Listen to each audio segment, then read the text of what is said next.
Alright, I'm doing another video on Neverwinter Nights 2, and this one is going to be about the menus and the characters and the stats and all that other stuff that might confuse people. So here goes. First off, we have this part at the bottom left of the screen which shows the time of day, which is right there, and then we have the player menu. On the player menu, there's some stuff missing here, but it doesn't matter because I'm going to still show you what I do have here. Let me see, there's the character, which right now it's focusing on this top character. So if I were to click on the different portraits of characters, it would show whichever character I'm selecting. Alright, so now that we're in character, right now there's a tab that says info, which shows information about your character. This is how much experience the character has and how much it needs to get to the next level. This is the HP, which is the health points, how much life the character has. Over here we have the defense, which is how armored that character is. If we switch from one to the other, you can see the difference. This one has less defense because she's a wizard, but we'll get into that later. Is there something you wish? Excuse me. The character, he's a rock gnome, and there's a bunch of choices. You can see on one of my other videos, like all the choices you get for the races of characters that you could pick. Even within the gnome range, there's different types of gnomes. So this class right here, he's a monk, and he's a lawful good monk, which what that means is basically there's like 3 branches of good, there's 3 branches of being neutral, and 3 branches of being evil. If you're lawful and good, that means you follow the laws and you're good. If you're neutral good, that means you go both ways. If you're chaotic good, that means you break rules, but you're generally good. Okay, so going down the list, this right here gets a little more complicated.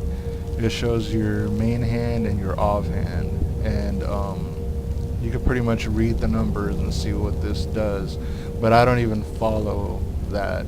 I mean, I just look at my weapons and compare them by price, and then for this character it's even easier because he's unarmed, so his buffs or whatever come from his items, like electrical damage. Alright. His offhand is his other hand, and his deity is his god, which is ill matter, or ill matter, I don't know. His base attack bonus is 14, and all spell resistance. He doesn't have a school of magic because he's not a wizard. Arcane spell failure, he doesn't have any because he's not a wizard. And right now his status, he has damage reduction, which is a spell cast by this wizard. His attributes are these right here, and that's after leveling up a couple of times. I forget what level he is. Oh, he's a 19 monk. At level 20, every character in the game gets to choose to change their class to something more advanced. Kind of like on Final Fantasy when you turn in the rat tail and you become an adult type of thing, or like in Shining Force when you become a new character.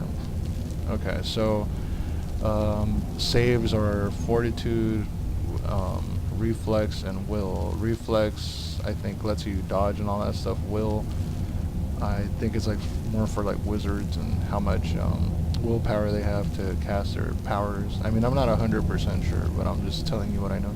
And fortitude is how much resistance and stuff they have. Let me see, and over here, skills. As you level up, you start getting more of these. And my main ones are to be able to hide, move silently, and parry, and tumble. Let me see, over here on feats. These are different things you get as you level up, and you actually get to choose a lot of these, but some of them come naturally with your character, depending on which type of character you build. And these are the moves. Some of these moves, as you can see, they're down here on my quick slot, and I'll get into the quick slot in a second. But you could actually just just click each skill, and it'll tell you what it is. For example, circle kick, It shows you that it's the prerequisite for having it is a base attack bonus +3, dexterity +15, improved unarmed strike, and all that stuff is needed to have this power.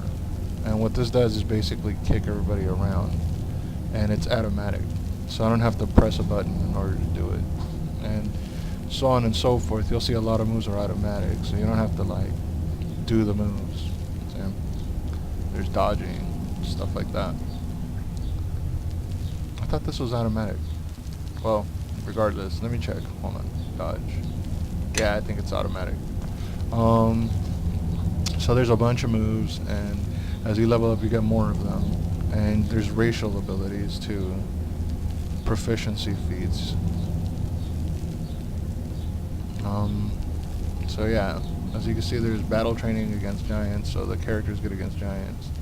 Good against goblins, good against reptilians, hardness versus illusions, hardiness, sorry about that, and what else? Class abilities, and behavior. And right here you can set up the artificial intelligence for your character, so when you're not using him and he's just attacking by himself, this is how the character acts. See, there's a bunch of choices for that. A lot of them.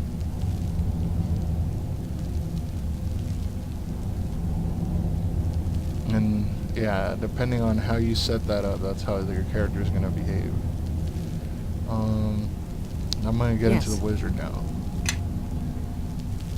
She's another character on my team. Sometimes you'll have a bunch of people on your team, like, you know, more than 8 and stuff. And sometimes you won't. But right now, I'm going to get into the wizard, and she's a level 7 wizard with a 10 wizard backup as her other half of her skill. And she's neutral. She's like 50-50. She's using a quarterstaff, and let's see. She has no god, so. And her spell school is the School of Magic of Transmutation. And these are all the status effects she has on her, because she probably casted a bunch of spells on herself.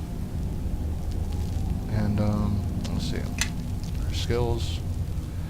These are all her skills. As you can see, she's better at concentration, crafting alchemy, so she can make potions and stuff.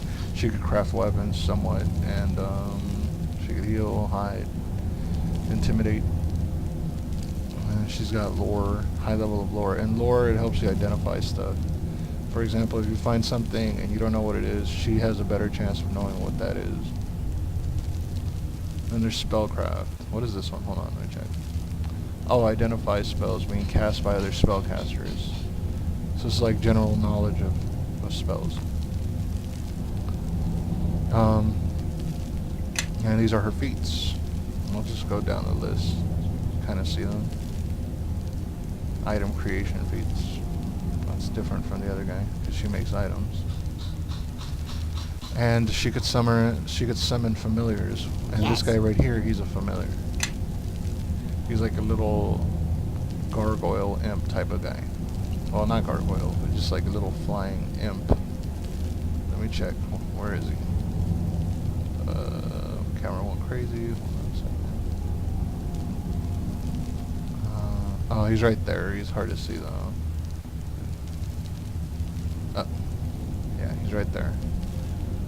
So imps, they're not as powerful as the main characters, but they still have like their own levels of things.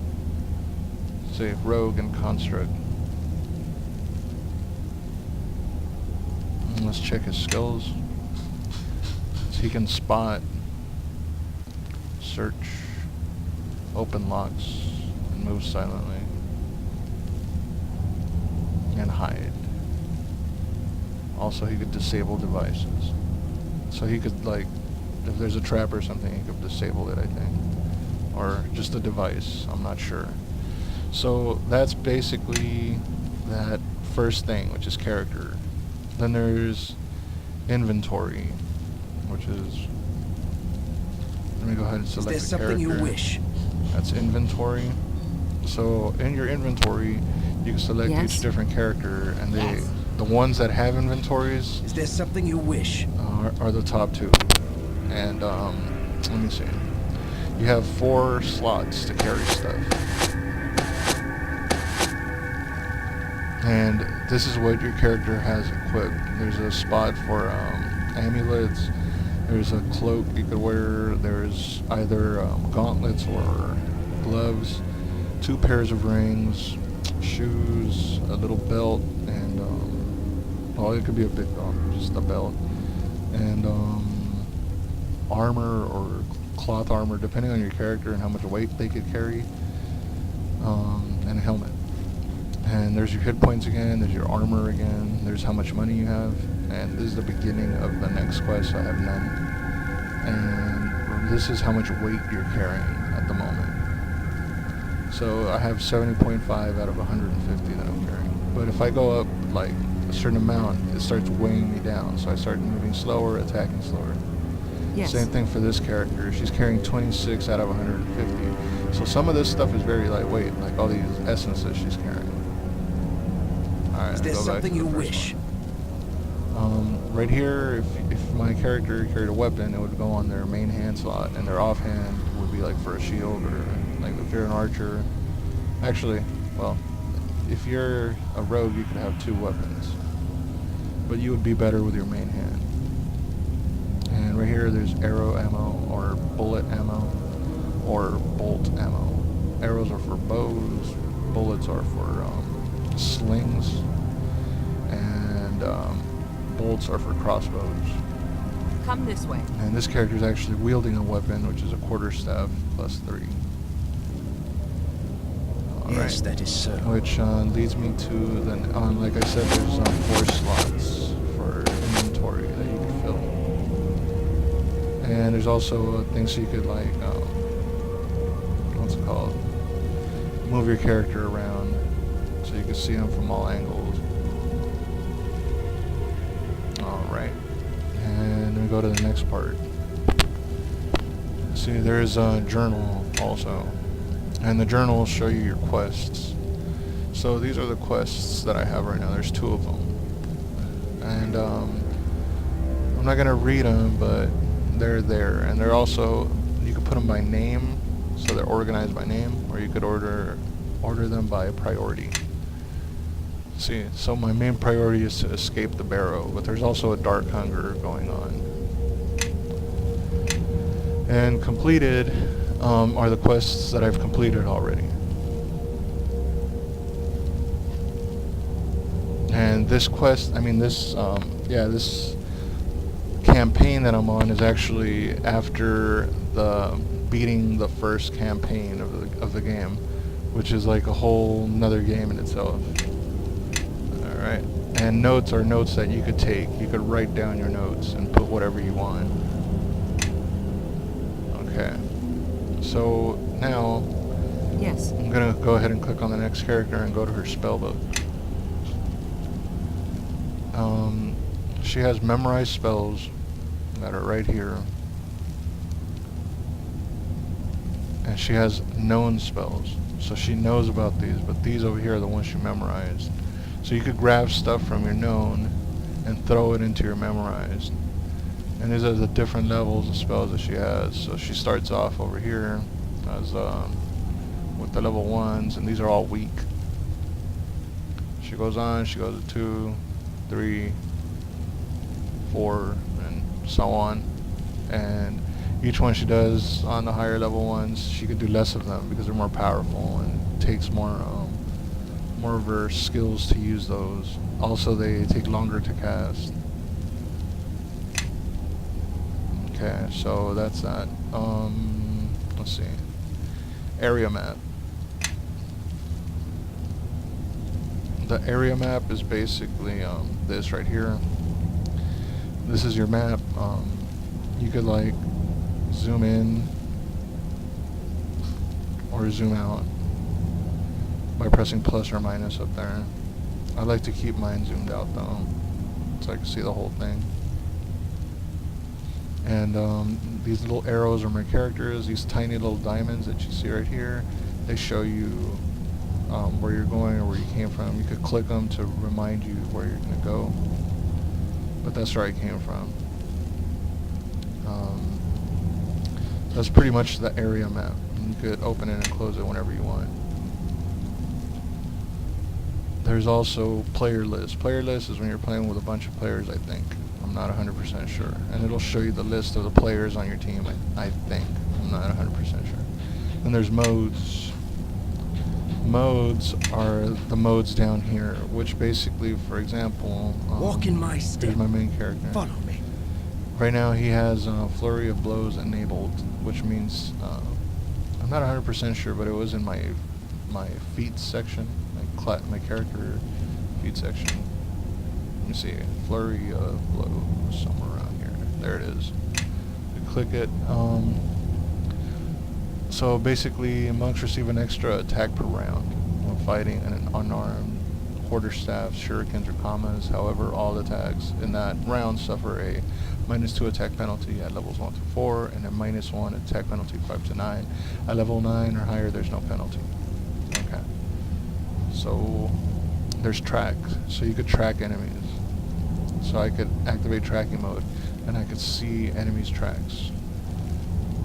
But it'll slow me down also when I'm walking, because I'm tracking. I'm no longer just walking around. Then there's parry. No regular attack, just deflect and counter melee attacks. So that'll make me just parry the whole time. And stealth. Stealth makes you look invisible, and when you're walking around, characters can't see you if your height is really high like mine. And you have to wait a while after you do your stealth moves. Detect is to spot hidden movement and see what's going on. So you search the area for nearby traps, it says, but you know, there's nothing around. If there was, it would show you. And finally we have enhanced vision, because my character, his race gives him enhanced vision, so that's always active. Different characters get different modes, because that's what their races have, like extra powers and stuff. Alright, so then finally we have quick cast, which certain characters have quick cast, like for example wizards, which she is one. She's a red wizard and a wizard. So she has a ton of powers, and that's all in her quick cast menu. You could also press F to toggle it on and off. And like, let's say I was in a fight, I would probably go in, pause, and select the powers I want to use, which I'll show you in a second. Finally, there's player chat, where you could talk to other players, and then there's options. And your options are basically resume game, save the game, load game, export characters, which you could export them into different games of Neverwinter Nights or whatever some person made. Like, for example, let's say you make a game using the Neverwinter Nights 2 engine. I could grab my character from this game, export them over to your game, and use them on yours. And there's game options, and there's a ton of options, so I'll just go ahead and let you read for yourself and click on the different ones. You can pause if you need. That's the second one. Here's the third one. The graphics. The advanced graphics. And you can put these higher or lower. I just have them on the standard. Gameplay audio. Interface. And finally key mapping. And key mapping has a breakdown into a bunch of different stuff. Alright, so that's pretty much the menu options. And then there's the main menu, which will take you to the beginning. And resume game. Now down here next to this, because we already covered all these, there's a little rest button and a party AI on or off, and that's your artificial intelligence for each character, which leads you back over to behavior. So if you turn that off, all this doesn't matter. Alright, so now you have this right here. This is your quick bar. What you could do, like let's say I'm using the wizard right now, I could grab powers and put them on her quick bar. So I could say like, oh, I want this protection from spells, I want this down here. And I'll put it in there. So I don't have to keep pressing F all the time. Spell Mantle, that seems important. I'll put that in here. Raider Stone Skin, that seems important. And so on and so forth. And you could just grab stuff and throw them in there. And that way, when you're in the game, you could just use them however you want. So here, let me show you what that looks like. Oh, also you get a bunch of these. So you could have like a huge amount of powers all the time. But here, I'm gonna cast one so you can see what it looks like.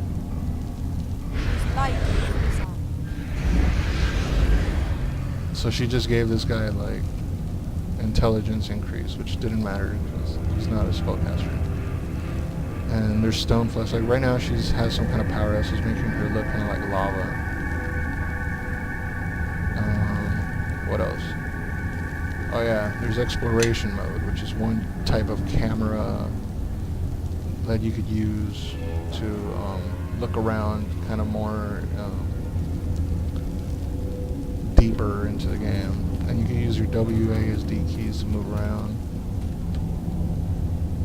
Forward, backwards, left and right. There's also, that was exploration mode. That's to get in deeper and you could start seeing stuff if it's hidden. Because there's a lot of hidden stuff. And then there's strategy mode. That's when you're doing like a big fight or something.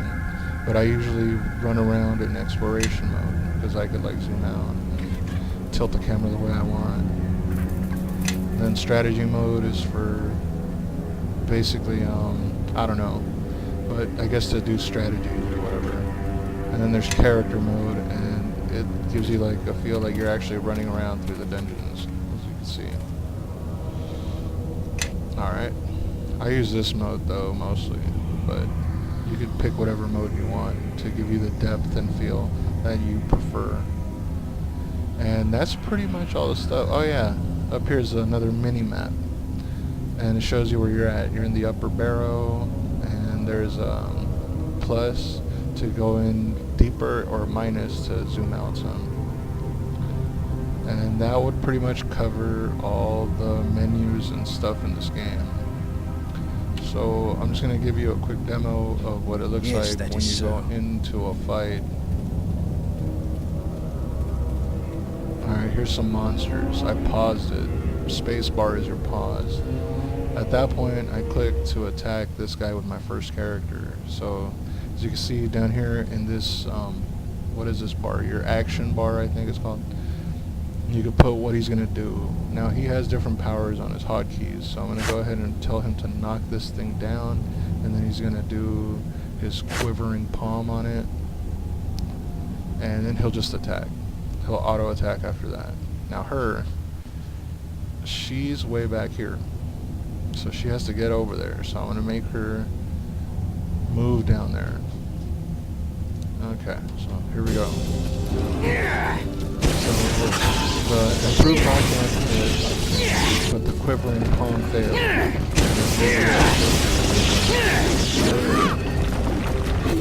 He's fighting like these ghostly damaged looking things.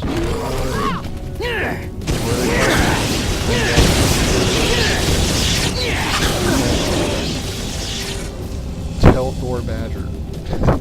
Yeah, so he's fighting those right now.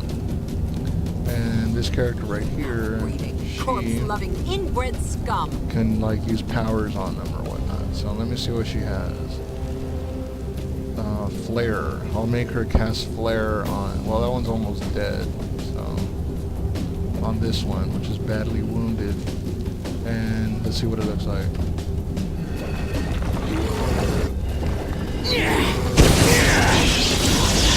She's about to cast it. She's casting it.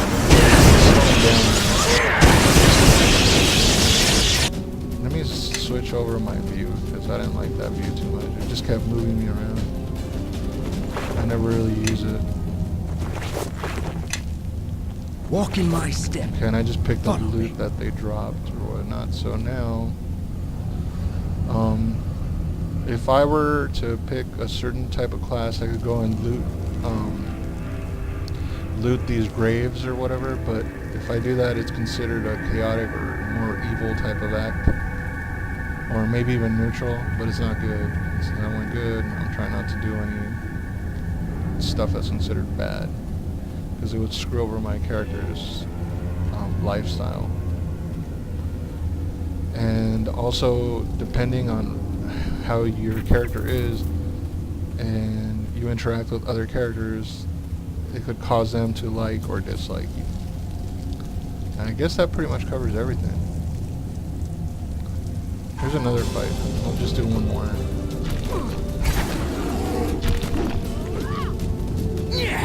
Maybe I could get her to cast that spell I wanted her to cast on it. Oh, well, let's see. Acid Splash. She'll cast it on this one over here. Alright. How's that hurt? Yeah, it's lagging a lot right now. But it's because I'm running out of hard drive space. But it's okay. She must have cast it already. Oh well, I better end the video now, because it's not good.